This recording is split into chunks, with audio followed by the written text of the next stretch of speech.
ഇത് നമ്മുടെ Chemdraw സീരീസിലെ രണ്ടാമത്തെ വീഡിയോ ആണ്.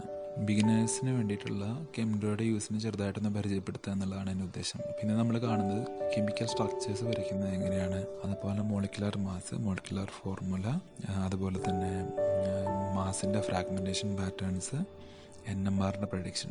ഇതിനായിട്ട് Chemdraw എങ്ങനെ യൂസ് ചെയ്യാം എന്നുള്ളതാണ് നമ്മൾ ഇന്ന് മെയിനായിട്ട് കാണാൻ ഉദ്ദേശിക്കുന്ന കാര്യങ്ങൾ. ആദ്യമായിട്ട് ഞാൻ വരയ്ക്കാൻ ഉദ്ദേശിക്കുന്നത് പാരസിറ്റമോളിൻ്റെ സ്ട്രക്ചറാണ്. പാരസിറ്റമോൾ എന്ന് പറഞ്ഞാൽ നമുക്ക് പനിക്ക് ഉപയോഗിക്കുന്ന മരുന്നാണെന്നറിയാം. വളരെ ഭയങ്കര സിമ്പിളായിട്ടുള്ളൊരു കെമിക്കൽ മോളിക്യൂളാണ് നമ്മുടെ പാരസിറ്റമോൾ. അപ്പോൾ പാരസിറ്റമോൾ കഴിച്ചാൽ ഭയങ്കര പ്രശ്നമാണെന്ന് പല വൈദ്യന്മാരും പറയാറുണ്ട്. പാരസിറ്റമോൾ ഏതൊരു മോഡേൺ മെഡിസിനെയും പോലെ തന്നെ ഒഴിച്ചുവിടാൻ പറ്റാത്ത ഒരു മരുന്ന് തന്നെയാണ്. അതൊരു ഡോക്ടറുടെ പ്രിസ്ക്രിപ്ഷനോട് കഴിക്കുന്നതിൽ വലിയ തെറ്റൊന്നുമില്ല. പറയുന്ന പോലെ കരളടിച്ചു പോകാൻ മാത്രമായിട്ടുള്ള ഡോസേജ് കഴിക്കാതിരുന്നാൽ മാത്രം മതി. ഡോക്ടർമാർ ഓരോരുത്തരുടെയും ശരീരപ്രകൃതിക്ക് അനുസരിച്ചാണ് ഡോസ് പറയുക. അപ്പോൾ അതനുസരിച്ച് ഉപയോഗിക്കുക. നമുക്ക് സ്ട്രക്ചർ വരയ്ക്കാം.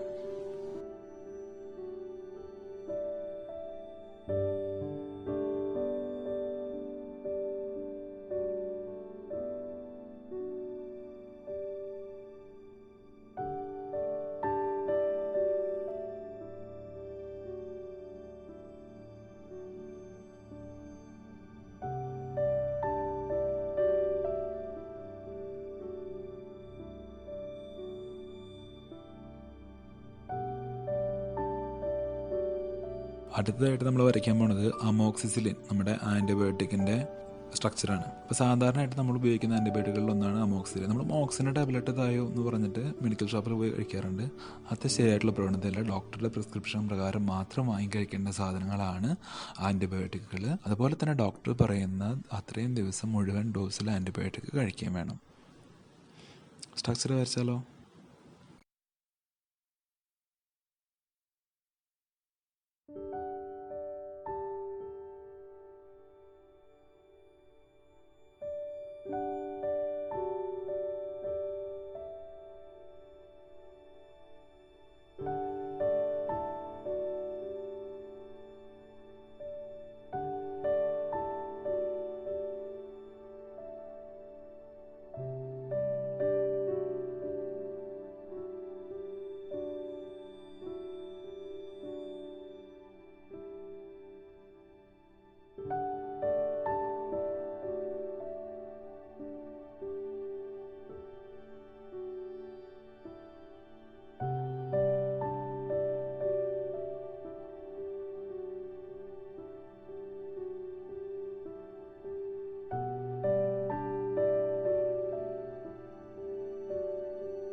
ഇനി നമ്മൾ കാണാൻ പോകുന്നത് ഒരു കെമിക്കലിൻ്റെ പേര് കൊടുത്തിട്ട് അതിന് സ്ട്രക്ചർ എങ്ങനെയാണ് കിട്ടുക എന്നുള്ളതാണ്.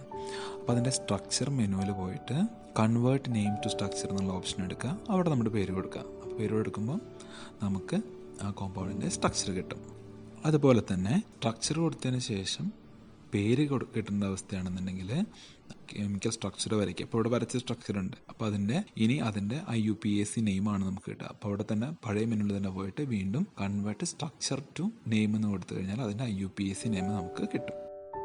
അടുത്തതായിട്ട് നമ്മൾ ചെയ്യുന്നത് ഒരു സ്ട്രക്ചർ വരച്ചിട്ട് അതിൻ്റെ മോളിക്കുലർ മാസ്, മോളിക്കുലർ ഫോർമുല, അതുപോലെ തന്നെ M/Z എന്ന് വെച്ചാൽ മാസ് സ്പെക്ട്രത്തിൽ അതിൻ്റെ മോളിക്കുലർ അയൺ പീക്കും അതിന് ചുറ്റുമുള്ള പീക്കുകൾ എവിടെയാണ് വരിക, ഇത്രയും കാര്യങ്ങളാണ് നമ്മൾ അടുത്തതായിട്ട് കാണുന്നത്. അതുപോലെ തന്നെ മാസ് സ്പെക്ട്രത്തിൻ്റെ ഡീഫ്രാഗ്മെൻറ്റേഷൻ പാറ്റേൺ കണ്ടുപിടിക്കാനുള്ള ടൂളും ഇതിനോടൊപ്പം തന്നെ പരിചയപ്പെടുത്തുന്നുണ്ട്. അപ്പോൾ ആ ടൂൾ ഉപയോഗിച്ച് കഴിഞ്ഞാൽ മാസ് സ്പെക്ട്രത്തിലെ ഫ്രാഗ്മെൻറ്റേഷൻ പീക്കുകൾ നമുക്ക് കാണാനായിട്ട് പറ്റും. അതിൻ്റെ മാസ് എത്രയൊക്കെയാണെന്ന് നമുക്ക് മനസ്സിലാക്കാൻ പറ്റും.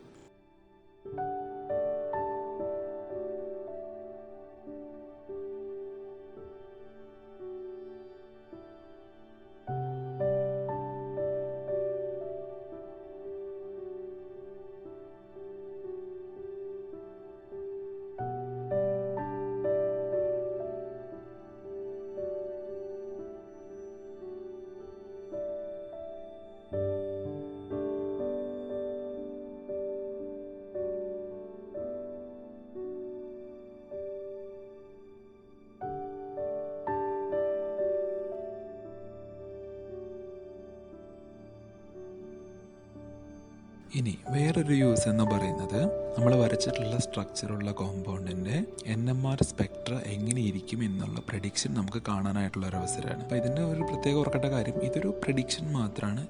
എല്ലായ്പ്പോഴും കൃത്യമായി കൊള്ളുന്നില്ല, എന്നാലും നമുക്ക് അതേക്കുറിച്ചൊരു ഊഹം കിട്ടാനായിട്ട് നല്ലതാണ്. അത് ചെയ്യേണ്ടത് നമ്മൾ പോയിട്ട് നമ്മുടെ സ്ട്രക്ചർ മെനുവിൽ പോയിട്ട് തന്നെ പ്രെഡിക്റ്റ് പ്രോട്ടോൺ NMR ഷിഫ്റ്റ് എന്ന് കൊടുക്കുക. അതുപോലെ തന്നെ കാർബൺ 30 NMRൻ്റെയും ഷിഫ്റ്റുകൾ നമുക്ക് പ്രെഡിക്റ്റ് ചെയ്യാൻ പറ്റും. അപ്പോൾ അവിടെ ഒരു റെപ്രസെൻറ്റേറ്റീവ് സ്പെക്ട്രം ഉണ്ടാവും.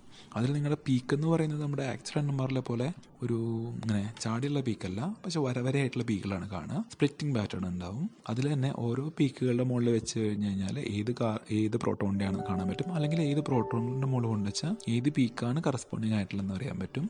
കപ്ലിംഗ് കോൺസ്റ്റൻറ്റിൻ്റെയും ഏതാണ്ട് ഒരു രൂപം നമുക്കിതിൽ നിന്നും പിടികിട്ടും. അതിന് ഡാറ്റ താഴെ കൊടുത്തിട്ടുണ്ടാവും. ഇന്നത്തെ വീഡിയോ എല്ലാവർക്കും ഉപകരിക്കട്ടെ എന്ന് വിചാരിക്കുന്നു. എല്ലാവരും തന്നെ വീഡിയോ മറ്റുള്ളവരിലേക്ക് എത്തിക്കുക. കൂടുതൽ വീഡിയോകൾക്കായിട്ട് സ്റ്റേ ട്യൂൺ, ലൈക്ക് ചെയ്യുക, സബ്സ്ക്രൈബ് ചെയ്യുക. അപ്പോൾ ശരി, അടുത്ത വീഡിയോ ആയിട്ട്